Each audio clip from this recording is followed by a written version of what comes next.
ভারত পাকিস্তান ক্রিকেটীয় লড়াইটি মাঠে গড়ানোর জন্য কি একটা ধন্যবাদ পেতেই পারে বাংলাদেশ। বাংলাদেশের কারণেই যে আপাতত বলা যায় বিশ্ব দেখতে চলেছে চলতি বিশ্বকাপের সবচেয়ে হাই ভোল্টেজ ম্যাচটি। ভারত পাকিস্তান এই ম্যাচ নিয়ে হয়নি কম আলোচনা সমালোচনাও। অন্যদিকে আবার নানা নাটকীয়তার মোড় নিয়েছে টাইগারদের বিশ্বকাপ খেলাটিও। যদিও শেষ পর্যন্ত আর টাইগারদের বিশ্বকাপ খেলা না হলেও পাকিস্তান সিদ্ধান্ত নিয়েছিল ভারতের বিপক্ষে না খেলারই। তবে এরপর বৈঠক বসেছে, এসেছে সমাধানও। যে ম্যাচটি মাঠে না গড়ালে ক্ষতির মুখে পড়তে হতো আয়োজক এবং আইসিসিকে, এবার সেই ম্যাচই মাঠে গড়ালে ধারণা করা হচ্ছে ভাঙবে পূর্বের সব রেকর্ড। বিশেষ করে গুঞ্জন আছে স্টেডিয়ামে সরাসরি বসে খেলা দেখার জন্য 4 গুণ বেশি দামেও কেনা হয়েছে টিকিট।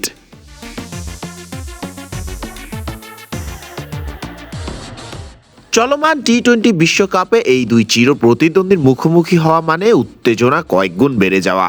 এবারের আসরে সেই উত্তাপের কেন্দ্রবিন্দু হয়ে উঠেছে শ্রীলঙ্কার কলম্বো। রোববার সন্ধ্যায় কলম্বোর আর প্রেমাদাসা স্টেডিয়ামে মুখোমুখি হতে যাচ্ছে ভারত ও পাকিস্তান।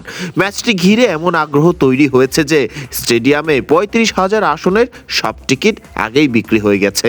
গুঞ্জন রয়েছে কালো বাজারে টিকিটের দাম উঠেছে স্বাভাবিক দামের চেয়ে প্রায় 4 গুণ বেশি। শুধু মাঠেই নয়, প্রভাব ফেলেছে কলম্বোর পর্যটন ও যোগাযোগ ব্যবস্থায়ও। হাজারো ক্রিকেট প্রেমী শহরটিতে জড়ো হওয়ায় হোটেল বুকিং প্রায় পুরোপুরি পূর্ণ।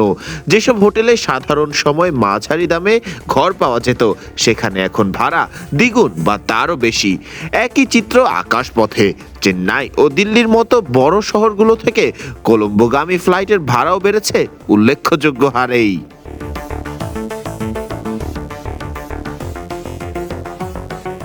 ধারণা করা হচ্ছে এই ম্যাচটি টেলিভিশন সম্প্রচারে নতুন দর্শক সংখ্যার রেকর্ড গড়তে পারে।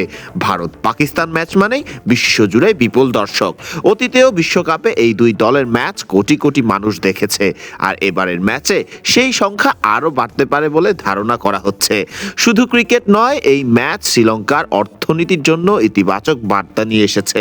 পর্যটন খাত থেকে বৈদেশিক মুদ্রা আয়ের ক্ষেত্রে এমন বড় ক্রীড়া আয়োজন দেশটির পুনরুদ্ধার প্রক্রিয়াকে আরো গতি দেবে বলে মনে করছেন সংশ্লিষ্টরা। সাম্প্রতিক সময়ে দেশটিতে আসা পর্যটকদের একটি বড় অংশ এসেছে এই ম্যাচকে কেন্দ্র করে।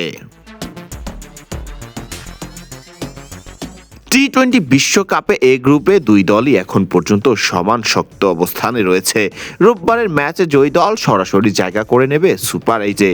বহুদিন ধরে দ্বিপাক্ষিক সিরিজ না হওয়ায় বৈশ্বিক আসরগুলোতেই এখন ভারত পাকিস্তান দ্বৈরথ দেখার সুযোগ পাচ্ছেন ক্রিকেট ভক্তরা। ফারদিন রহমান সকাল, বিডি ক্রিক টাইম।